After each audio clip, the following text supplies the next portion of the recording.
শংকৰ হৰি ভকতৰ জানা যেন কল্প তৰু তাহান্ত বিনাই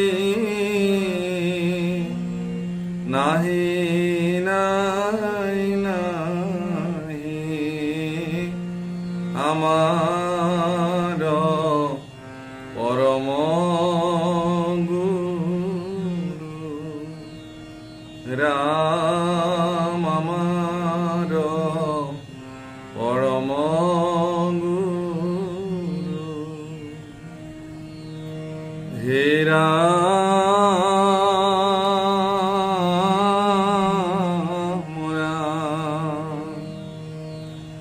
শুকনি গদতি ৰাজা শুনা মহাশয় ও আৰু যেন দেখিলন্ত বিদুৰে নাই আৰ একদিনা গোবিন্দক পঠাইলা পাণ্ডৱে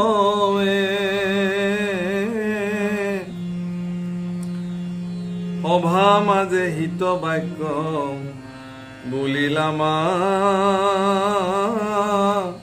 ধৱে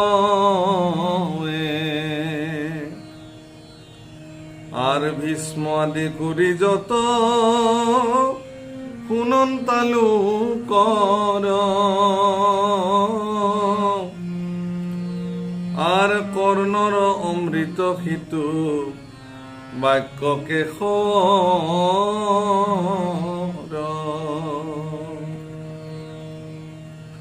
তাকো নমানিলা দুৰ্যোধন পাপশীল ও দেখি বিদুৰৰ মনে বিষাদ মিলিল। প্ৰণাম বাপসকল আইসকল সমস্তকে সেৱা জনালো। আপোনাক সবে আজি নিশ্চয় সন্ধিয়া 6:45 সকলোৱে গৃহে গৃহে বন্তি আদি জ্বলাই মংগল ধ্বনি উৰুলিৰে সমস্ত বিশ্বজগতৰ কল্যাণ কামনা কৰিলে। ইতিমধ্যে বিভিন্নজনে ফটো আদি প্ৰেৰণ কৰিছে, ফোন কৰিছে, জনাইছে, মেছেজ কৰিছে। আমি সকলোৰ প্ৰতি কৃতজ্ঞতা জ্ঞাপন কৰিলো। অসমৰ সন্তসকল, ধৰ্মাচাৰ্যসকল, সত্ৰাধিকাৰ প্ৰভুসকল আৰু বিভিন্ন ধৰ্মানুষ্ঠান, শংকৰদেৱ সংঘ, এখন ভাগৱতী সমাজ প্ৰমুখ্যে অন্যান্য ধৰ্ম সংগঠনসমূহে একত্ৰভাৱে এতিয়া আহ্বান জনাইছিল আজিৰ এই পবিত্ৰ দিনটোতে সন্ধিয়া সকলোৱে ঘৰে ঘৰে বা নামঘৰ, মন্দিৰ, মঠ সকলোতে নিজৰ নিজৰ উপাসনা পদ্ধতি আৰু দৃষ্টিভংগীৰে ঈশ্বৰৰ ওচৰত সমস্ত বিশ্বজগতৰ কল্যাণৰ কাৰণে প্ৰাৰ্থনা কৰিব। আৰু এই কৰ্ম অত্যন্ত সুকলমে সমগ্ৰ অসমত একে সময়তে খোল, তাল, মৃদংগ, বৰকাহ আৰু শংখ, ঘণ্টা সকলো বজালে সকলোৱে আৰু প্ৰত্যেকেই ঈশ্বৰৰ ওচৰত প্ৰাৰ্থনা জনালে। যি কি নহওক, আমি এতিয়া আমাৰ ভাগৱতৰ এই যি ধাৰাবাহিক অনুষ্ঠান তাৰ মাজলৈ আহিব খুজিছোঁ। আমি যোৱা ভিডিঅ'ত আমি আলোচনা কৰিছিলোঁ যে মহামতী বিদুৰে দেখিলে যে ধৃতৰাষ্ট্ৰ আৰু দুৰ্যোধনে মহাপাপক পালন কৰিছে, পাপৰ পোষক তেওঁলোকে, পাপ কৰোঁতে একোজন মহাপাপী। গতিকে তেওঁলোকৰ সংস্পৰ্শত থকাৰ তেওঁৰ সদিচ্ছা নাই আৰু সেইকাৰণে তেওঁ অৰণ্যলৈ বা বিভিন্ন তীৰ্থক্ষেত্ৰলৈকে তেওঁ গুচি আহিলে। ইয়াত আজি ক'লে অকল সেয়াই নহয়, আৰু অনেক তেনেকুৱা কথা বা যিবোৰ অকল্যাণীয় কথা ধৃতৰাষ্ট্ৰৰ ক্ষেত্ৰত প্ৰযোজ্য হৈ আছিলে, সেইবোৰ মহামতী বিদুৰে লক্ষ্য কৰিছিলে। তাৰ ভিতৰত অন্যতম এটি উল্লেখযোগ্য ঘটনা এয়া হ'ল যে ঈশ্বৰ পুৰুষে তেওঁলোকৰ ৰাজ্যলৈ অৰ্থাৎ হস্তিনাপুৰলৈকে শান্তিদূত হিচাপে আহিছিল আৰু তেওঁ যিখিনি হিতবাক্য তেওঁলোকৰ উদ্দেশ্যে বুলিলে, ভীষ্ম আদিসকলে সেইবিলাকক অমৃত বুলি পান কৰিলে, কিন্তু ধৃতৰাষ্ট্ৰ বা দুৰ্যোধন, দুঃশাসন এই পাপশীল লোকসকলে ভগৱান কৃষ্ণৰ বাক্য তেওঁলোকে উলংঘা কৰিলে, নাৰাখিলে। সেইকাৰণেও বিদুৰ মহামতী সেই স্থানৰ পৰা গুচি গৈছে। অৰ্থাৎ যিখন পৰিয়ালত বা যিখন ঘৰত ঈশ্বৰৰ আজ্ঞা পালন নহয় তেনেকুৱা এখন গৃহত থকাৰ কোনো যুক্তিযুক্ততা নাই। সেইকাৰণে মহামতী বিদুৰ, অৰ্থাৎ আপোনাৰ গৃহখন, মোৰ গৃহখন যদি ঈশ্বৰৰ আজ্ঞাৰে পৰিয়ালসমূহ নচলে, তেতিয়াহ'লে সেই পৰিয়ালত মানুহ থকাৰ যোগ্যতা নাথাকে। ধৰ্মজ্ঞ পুৰুষসকল, সজ্জনসকল তেনেকুৱা গৃহত নাথাকে। সেই গৃহলৈ তেওঁলোক নাযায়ো, আৰু কিবা কাৰণত যাবলগীয়া হ'লেও তৎক্ষণাত সেই গৃহ তেওঁলোকে পৰিত্যাগ কৰিব। হে ৰাম, আৰু কিছু শুনিওক কথা মহাৰাজ, বিদুৰক কৰি আছা যিখ অকাজ, একদিনা ধৃতৰাষ্ট্ৰ হিত পুছিলে গৃহ মাজে বিদুৰক ডাকি আনিলে।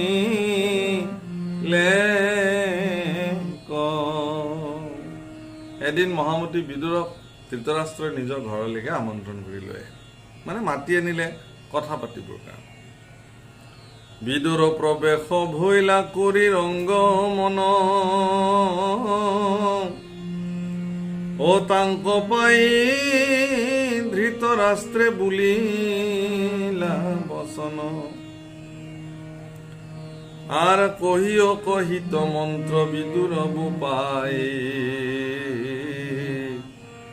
পাণ্ডবক ৰাজ্য কিবা দিবা খজুৱা।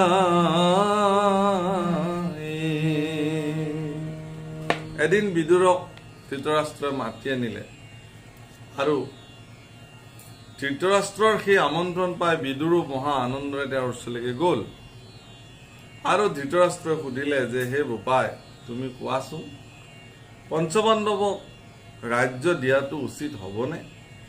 কাৰণ ইতিমধ্যে যুধিষ্ঠিৰ প্ৰমুখ্যে পঞ্চপাণ্ডৱে তেওঁলোকৰ বৰদেউতাক ধৃতৰাষ্ট্ৰক তেওঁলোকৰ পৈতৃক সম্পত্তিৰ ভাগ বা তেওঁলোকৰ উত্তৰাধিকাৰ তেওঁলোকে বিচাৰিছিল, কিন্তু তেওঁলোকৰ সেই প্ৰাৰ্থনাক ধৃতৰাষ্ট্ৰই অৱজ্ঞা কৰি আছিল, আওকাণ কৰি আছিল।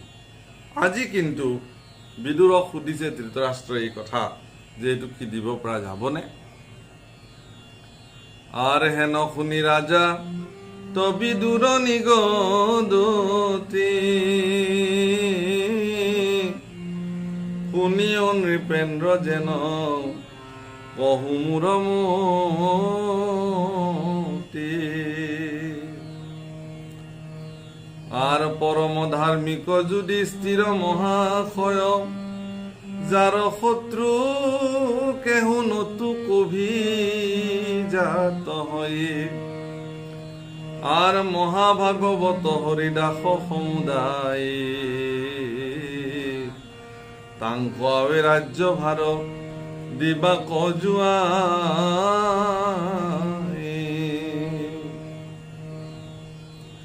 তজু মহা অপরাধ সহিয়া আসন্ত, অব্রিকুদর হি পুনু ফুকারি থাকন্ত, আর জাত হন্তে তুমিও করা মহাভয়, পরম বলিষ্ঠ ভীম বায়ু রতন,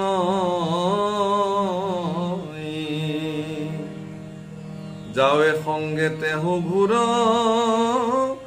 নতু করে দণ্ড, শতপুত্ৰ সমেত নতু হোৱা লণ্ড ভণ্ড আৰু তাৱে তাসম বাক তুমি দিয়া ৰাজ্য ভাগ ধৰাহিত বচন নপাওকো দুখে লাগ। হে মহাৰাজ, আপুনি মোক সুধিছে, গতিকে মই আপোনাক মোৰ সিদ্ধান্ত জনাওঁ যে যুধিষ্ঠিৰ পৰম ধাৰ্মিক পুৰুষ, যুধিষ্ঠিৰৰ শত্ৰু কতো জাত নহয়, সেইকাৰণে তেওঁ অজাত শত্ৰু বোলে। আমাৰ বহুতে কয় যাৰ শত্ৰু জন্ম নহয় তেওঁ অজাত শত্ৰু।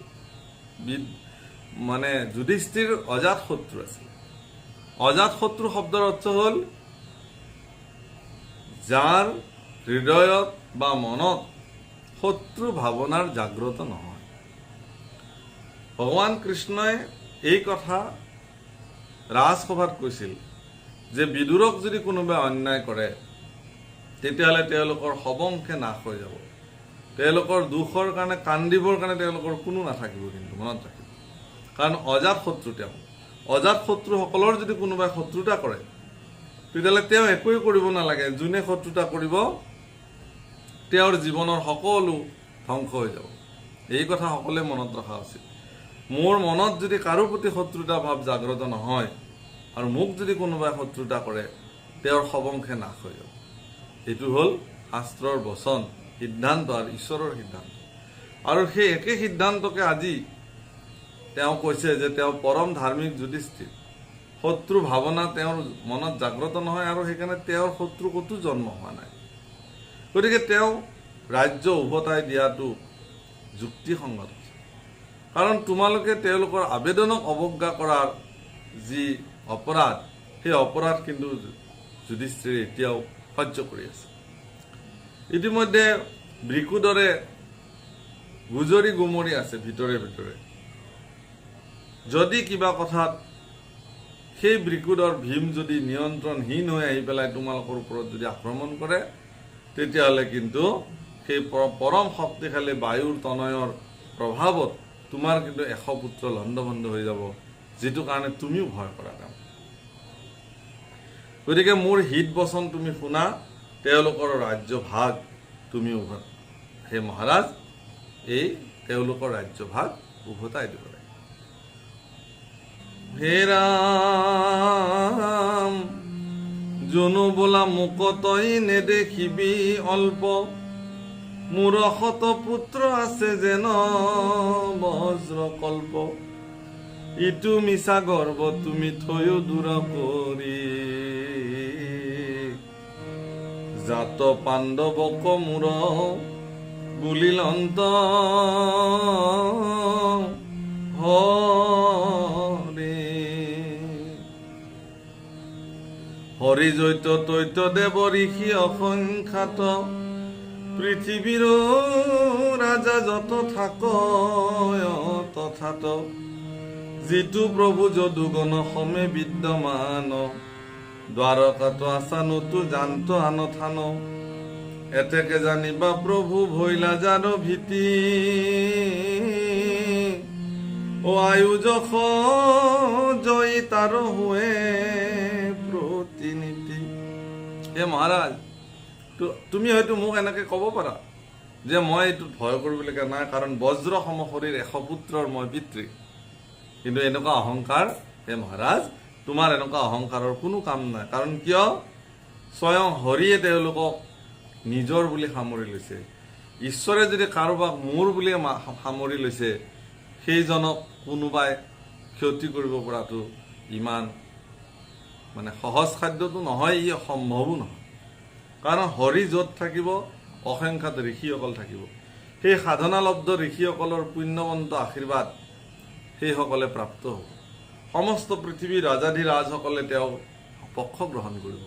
গতিকে এনে অহংকাৰে তোমাক হয়তো ক্ষতি কৰিব, কাৰণ ঈশ্বৰ যিফালে আছে সিফালে জয় হোৱাটো নিশ্চিত।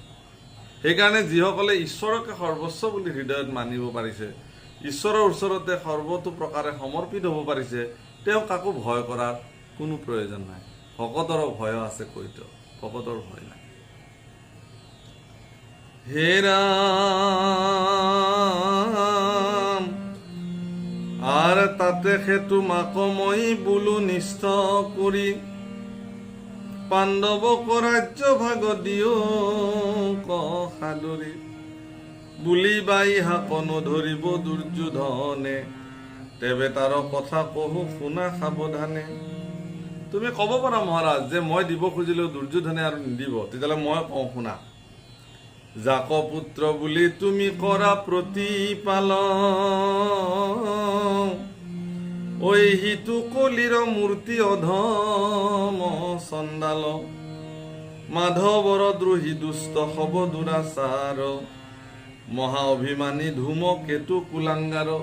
যে হে মহাৰাজ, তুমি যিজন দুৰ্যোধনক নিজৰ পুত্ৰ বুলি প্ৰতিপালন কৰি আছা সেইজনে কলি, সেইজনে চণ্ডাল কলিৰ মূৰ্তি, আৰু সেইজন ঈশ্বৰৰ দ্ৰোহী, মহা দুৰাচাৰ, মহা অভিমানী, ই কুলাংগাৰ ধূমকেতুৰ দৰে এইবুলি কৈছে। আজিৰ তাৰিখত আপোনালোকে মন কৰিব, আমাৰ বহুত তেনেকুৱা ধৃতৰাষ্ট্ৰ পিতৃ সমাজত আছে। নিজৰ পুত্ৰই কৰা সমাজৰ দুখবিলাক তেওঁক যদি কোনোবাই ক'বলৈ যায় তেওঁ মানি নলয়, বেয়া পাব, উভতি আপোনাক বেয়া পাব।